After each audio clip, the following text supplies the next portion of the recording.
My phone rang just as I pulled into the gas station for coffee after a long shift at the hospital. It was my mom. Her breathing was uneven, like she had been running. She didn't say hello. She didn't ask where I was. Her voice trembled as she said, "Ariana, listen to me carefully. Do not come home. They know who you are." Before I could ask what she meant, I heard someone in the background, a man's voice. Then my mom whispered, "Check the news." The call disconnected. I froze in the driver's seat with my heart pounding so loud I could hear it over the engine. My hands were shaking as I stepped inside the gas station. The TV above the counter was tuned to a breaking news alert. My face was on the screen. Not a look-alike, not some distant relative. It was me. Same eyes, same birthmark above my eyebrow. But under my picture, the name read, Isabella Hartwell, wanted in connection with the disappearance of Daniel Hartwell. I stood there, unable to move. I had never heard that name in my life. I wasn't wanted by anyone. I was a registered nurse who spent the past 12 hours helping strangers breathe. Yet the anchor was saying I had been missing for 29 years, and a DNA test had confirmed my identity as the long-lost Hartwell daughter. People in the store began looking at me, then at the TV. I backed toward the door and ran to my car. I called my mother again, but she didn't answer. I tried my dad. Straight to voicemail. It felt like the ground of my entire life had opened beneath me. In that moment, I realized my mom wasn't warning me. She was protecting me from the truth. My name is Ariana Vale, or at least that's what I believed for 29 years. I grew up in a quiet suburb in Pennsylvania. My mom, Lydia, ran a small bakery from home. She always smelled like cinnamon and coffee. She was soft-spoken, the kind of mother who stayed up late to make me homemade soup when I was sick. My dad, Mark, was a retired attorney who preferred order, silence, and control. He wasn't unkind, but he treated emotions like they were negotiable. I grew up believing my parents were opposites, who somehow balanced each other out. I always thought my childhood was normal, but looking back, I see the cracks. My parents never talked about the time before my 3rd birthday. There were no baby photos of me as an infant, only pictures from when I was a toddler. Anytime I asked about my birth, my mom would say, "We didn't have smartphones back then. We didn't capture everything." It never occurred to me that she was lying to me. She had lied so gently, so consistently, that I believed every word. My life as an adult had stability. I worked in the ER and lived alone in a 1-bedroom apartment. Every Sunday night, I drove to my parents' house for dinner. My mom would ask how my week was, smile at every story, and sometimes touch my hand as if checking to make sure I was real. My dad, however, grew more tense in the last few months. He installed new security cameras around the house. He kept the basement door locked. I once asked him what he was hiding down there. He simply said, "Things that don't belong in the light." At first, I thought nothing of it. Every family has secrets. I never imagined I was the secret. As I sat in my car outside the gas station, the news continued to play. A reporter explained that the Hartwell family had been searching for their missing daughter since a tragic house fire claimed the life of their son, Daniel, when he was 9. Authorities had long suspected foul play. They believed the missing daughter had also died that night, until DNA from a hospital blood panel matched the federal database. That DNA was mine. I tried breathing slowly to calm myself, but my hands were trembling uncontrollably. My entire life, my name, my birthday, my family, had just been questioned in front of millions of people, and none of it made sense. Why would my mother tell me not to come home? Why would she be afraid? Unless she already knew what the news was saying. Unless everything I thought I knew about myself was not mine to begin with. If you want to know what happened next and what secret my family has been hiding my entire life, make sure you subscribe and comment where you are watching from so I can say hello personally. The moment I pulled away from that gas station, it felt like I had left my old life behind on that cracked asphalt. I drove with no destination in mind, my phone buzzing nonstop with news alerts and unknown numbers calling. Every time my face appeared on another notification, the fear inside me grew sharper. I pulled off onto a deserted back road and turned off the car. I sat in silence, gripping the steering wheel, begging for this to somehow be a mistake. But deep down, something inside me had already accepted it wasn't. My whole life, I trusted my parents without question. Now, every memory was turning on me, revealing its hidden edge. Why did my mother insist I never donate blood? Why did my father panic when I talked about traveling outside the country? Why did they pull me out of school for 2 weeks when a genetics lab visited our science class? I used to think those were acts of love or overprotection. Now I couldn't tell if they were protecting me or protecting themselves. I tried my mother's number again. This time, she answered. Her voice was quiet and distant, the way people sound when they're crying without tears. "Ariana," she said. "They traced the test from the hospital. The match went public before we could stop it." "Stop it?" I snapped. "Stop what? The truth?" She inhaled shakily. "Please listen.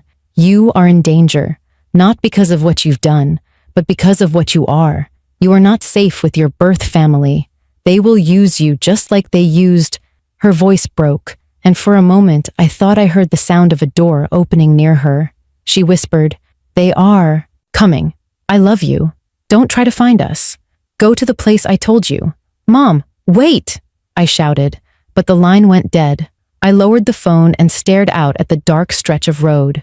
My mind replayed her words again and again. What you are, not who you are. That one word changed everything. This wasn't just a mix-up or identity theft. It was something deeper, something that had been buried since the day I first opened my eyes. My father wasn't answering, so I called the one person I trusted outside of my family, my best friend and coworker, Jasmine. The moment she heard my voice, she said, "Are you okay? The hospital is swarming with reporters. They're saying you lied about your identity." "I didn't lie," I said quickly. "I didn't even know." "Jasmine, am I crazy? Do I look like someone playing pretend?"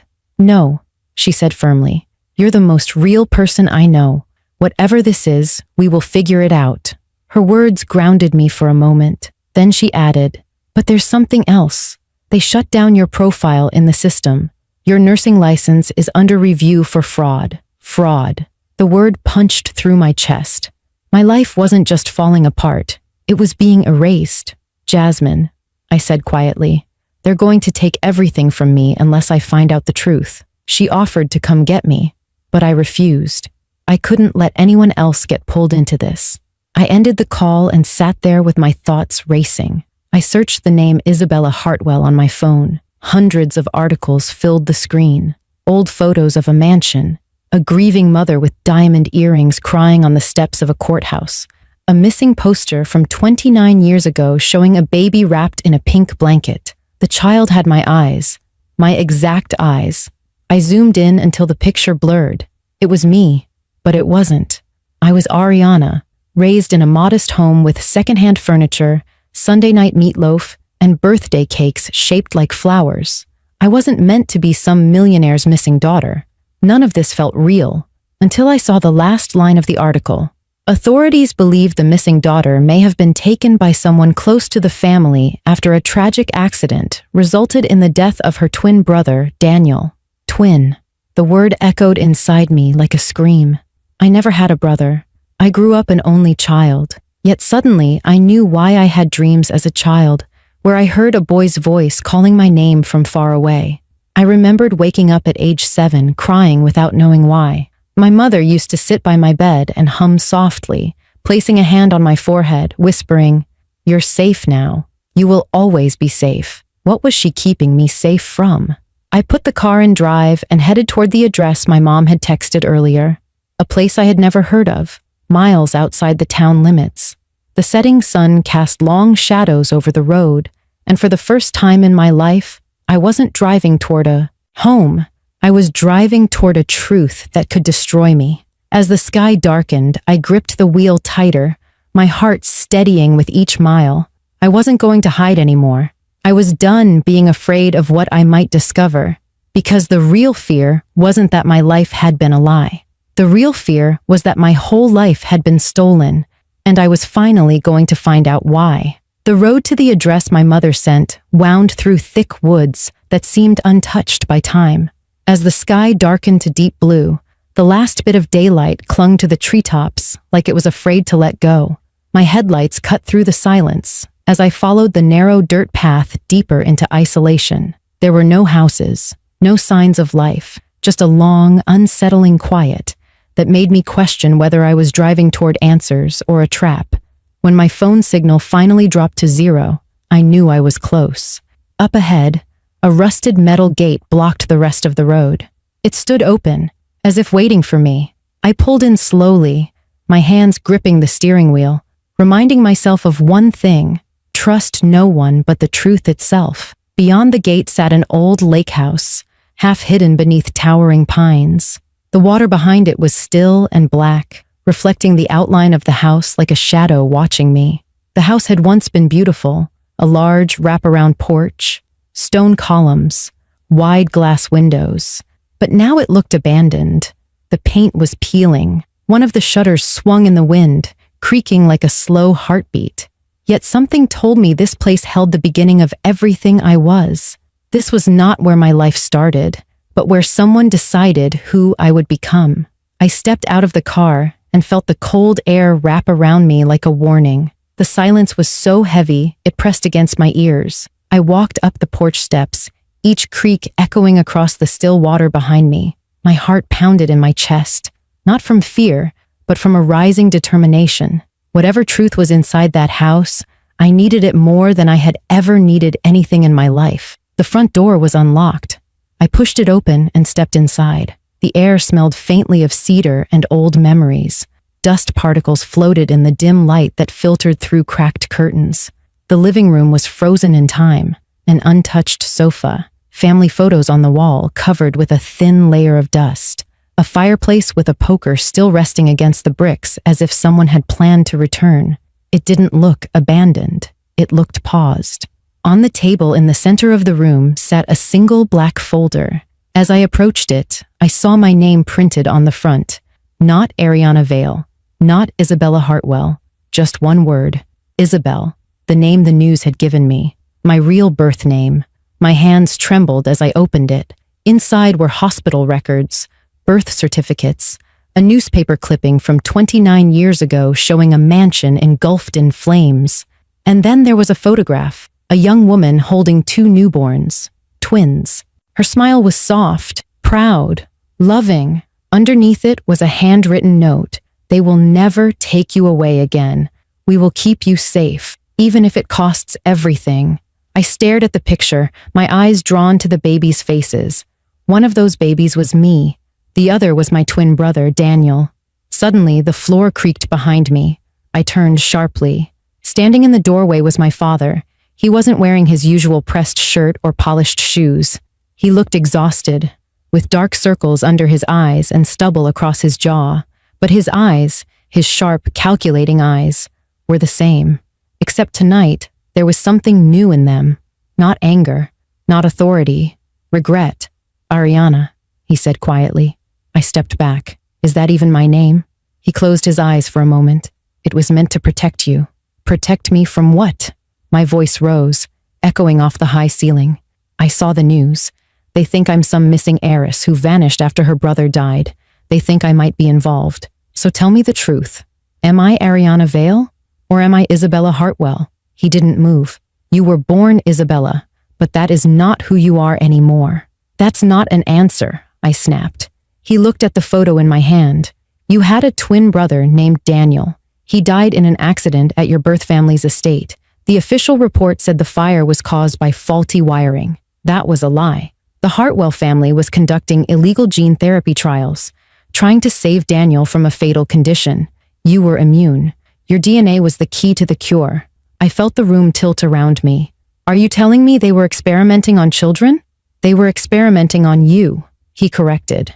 "When Daniel died, they planned to use you entirely. Your mother and I, your real mother, Lydia, we were whistleblowers assigned to the investigation. We saw what they were doing. We couldn't let them use you. So you stole me," I whispered.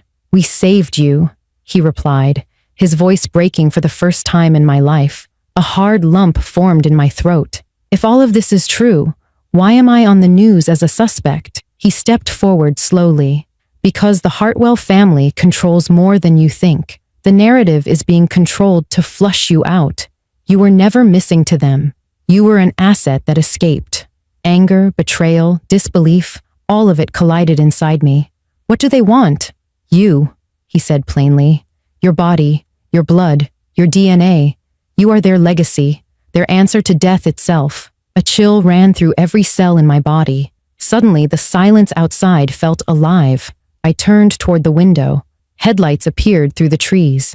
They found us, my father said. And that was the moment I realized. The turning point wasn't just discovering the truth. It was deciding what I was willing to become in order to survive it. The headlights cut through the darkness like twin blades, sliding across the windows of the old lake house. My breath caught in my throat as a second set of lights appeared, then a third. Vehicles were pulling in from the road, moving slowly but with purpose, trapping us. The still air outside shifted, heavy with threat. My father locked eyes with me, his voice low and steady despite the chaos rising around us. You need to go out the back. Your mother is already on her way. My mother? I asked, stunned. She's coming here? Yes, he answered. To help you escape. Before I could respond, the front door rattled, someone testing the handle. My heartbeat kicked into overdrive. My father motioned me toward the back. I hesitated, staring at him. For my entire life, this was the man who hid everything from me. Now he was the only one I had left to trust. I'm not leaving without the truth, I said. He held my gaze. Then hear it now. Everything we did was to save you. The Hartwell family is not grieving you. They are hunting you. You were never meant to inherit wealth or titles. You were born to become their cure. They engineered you alongside your brother. Daniel was the prototype. You were the final design. My blood ran cold. I was an experiment? No, he said, stepping closer. You were hope. But to them, hope is just another resource to be controlled. Suddenly, a loud bang shook the door. A voice called out, deep and commanding. Mark Vale, step away from the door. We have a federal warrant. We know the girl is inside. My father's eyes hardened. They aren't federal. They only wear the badge because the badge answers to them. The banging intensified. The windows trembled. In the distance, a helicopter's blades began to churn through the sky, low and heavy like an omen. Before fear could paralyze me, I remembered something my mom always told me. When you don't know who to trust, follow what you feel, not what you're told. And what I felt, stronger than the terror in my veins, was a burning determination. If what my father said was true, if my DNA held the key to something powerful, then my life wasn't just in danger. It was valuable, not to them, but to me, to the world. My father led me through the hallway toward the back exit. As we approached the kitchen, a small screen on the wall flickered to life. A live feed displayed a woman in a lab coat sitting in a dim room surrounded by documents. Her eyes were red from crying, but she looked directly into the camera as if she could see me. It was my biological mother, Elena Hartwell. Ariana, Isabella, if you're seeing this, she began, her voice trembling but controlled, please understand that everything they've told you is a lie. You are my daughter. You were taken from me. I have spent years searching for you. Her face twisted in grief. Daniel was never supposed to die. The treatments were experimental, but they were designed to save him. We didn't hurt you. We tried to save both of you. I stared at the screen, my emotions twisting with confusion, rage, and disbelief. My father stood rigid beside me. She's lying, he said quietly. But before I could speak, Elena continued, you were created with a unique gene sequence that could end generational disease. Your existence is the greatest medical breakthrough in human history. If you return, we can finish what we started. You will save millions of lives. Save millions of lives. Those words struck deep into my chest. I became aware of the choice in front of me, not just about who I was, but what I would become. A woman running from her past, or the person she was born to be. The screen went black. Before I could process any more, the back door burst open. My mother, Lydia, stood in the doorway, out of breath, eyes wide with urgency. They're surrounding the lake. We don't have time. She reached for my hand. I pulled away, tears burning in my eyes. Did you take me? Did you steal me from them? My mother's chin trembled. I saved you from people who had plans for your blood more than your life. They don't want you to be a daughter. They want you to be a cure. And what if I am a cure? I asked, my voice shaking but strong. What if I was born to help people? What if this isn't about ownership, but purpose? Lydia stepped closer, tears falling now. Your life is not theirs to decide. Greatness chosen is power. Greatness forced is slavery. A crash echoed from the front door. They were inside. My father stepped forward, standing between me and the hallway. Go now. We will hold them off. No, I said, voice cracking. I won't let you die for me. He gave me a sad, proud smile. We already chose our fate when we chose you. Now you choose yours. My mother grabbed my shoulders, steadying me. Whatever choice you make it yours, not theirs. The walls seemed to close in as footsteps thundered through the house. The moment was no longer about uncovering the past. It was about deciding the future. And for the first time in my life, I knew this wasn't just my story. It was my legacy. The moment my parents pushed me toward the back exit, everything inside me screamed to stay. I wanted to fight for them, to refuse a life where I survived while they suffered. But the truth hit me with sudden clarity. Staying would not save them. It would only mean we all lost. My father knew this. My mother knew this. And now I finally understood it too. They hadn't been hiding me to control me. They had been preparing me to choose my own life before someone else chose it for me. My mother squeezed my hands, her eyes full of that same fierce love I had seen my entire life. Go, Isabel, she whispered. Hearing that name no longer felt foreign. It felt powerful. It felt like a truth unburied. You are meant for more than what they planned for you. My father stepped forward, standing between us and the front hall where armed figures were advancing. He turned to me one last time. Don't run because you are afraid, he said. Run because you are free. Those were the last words I heard from him. My mother and I fled through the back door into the woods. The air was icy, sharp against my lungs as we ran down a narrow path toward the lake's edge. Behind us, voices shouted orders and glass shattered. My father had faced them alone. Branches whipped against my arms as my mother and I pushed through the dark forest, making our way toward a boat docked at the edge of the lake. The motor was already running, as if waiting for us. We climbed inside and sped out onto the dark water. As the house disappeared behind the trees, a single gunshot echoed across the lake. My mother covered her mouth, and I knew without asking. My father had bought our freedom with his life. The boat cut through the black water, leaving a rippling scar across the lake's still surface. My mind raced with memories, birthday cakes, bedtime stories, my father teaching me how to ride a bike, my mother brushing my hair. None of those were lies. None of those were stolen. They were real. Every moment of love they gave me was real, even if the truth behind it had been hidden. As the shoreline vanished, I sat in silence, gripping the railing while my mother steered with fierce determination. For the first time since the nightmare began, I asked the question I had been afraid to speak. What happens now? My mother looked at me with eyes that had aged in hours. Now, you decide who Isabella Hartwell is going to be. Not them, not me. You. The world believed I was a missing heiress. The government believed I was a fraud. The Hartwell family believed I was property. But for the first time, I didn't feel owned by any of those identities. I felt something rising in me that was stronger than fear. Purpose. When we reached the far shore, an old off-road vehicle waited. Inside was a laptop, stacks of documents, and a flash drive labeled simply, Truth. I opened the laptop. My mother explained that everything was there. Evidence of the illegal experiments, medical records, DNA tests, testimony from scientists who had been silenced.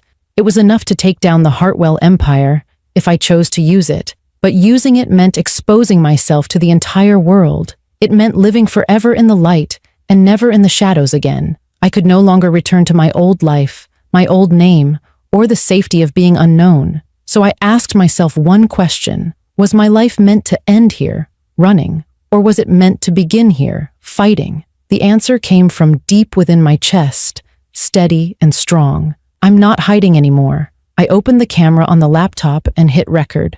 The red light came on, and I looked straight into it. The entire world watching, the system that made me a victim standing ready to strike. But this time, I was not the hunted. I was the witness. My name is Isabella Hartwell, I began, and I have been missing for 29 years, not because I was lost, because I was saved. What I am about to show you will change everything you believe about medicine, power, and who has the right to decide who lives and who dies. My voice didn't shake, not once. I released the files publicly across multiple secure channels. Within minutes, the truth was spreading faster than any lie ever could. Sirens echoed in the distance, but this time they weren't coming to capture me. They were coming to contain a truth too big to hide. My father was gone. My life would never be the same, but in the midst of loss, I gained something far greater than the identity I had lost. I gained purpose. I was no longer a stolen child, no longer a secret, no longer a cure to be used. I was a voice, and I was done being silent. So if you're watching this and you believe that no one should have the power to steal a life and rewrite it, then stand with me, because my story is no longer just mine, it's ours. Subscribe now and tell me in the comments where you're watching from, because what happens next will determine everything, and I want you with me when the truth finally wins.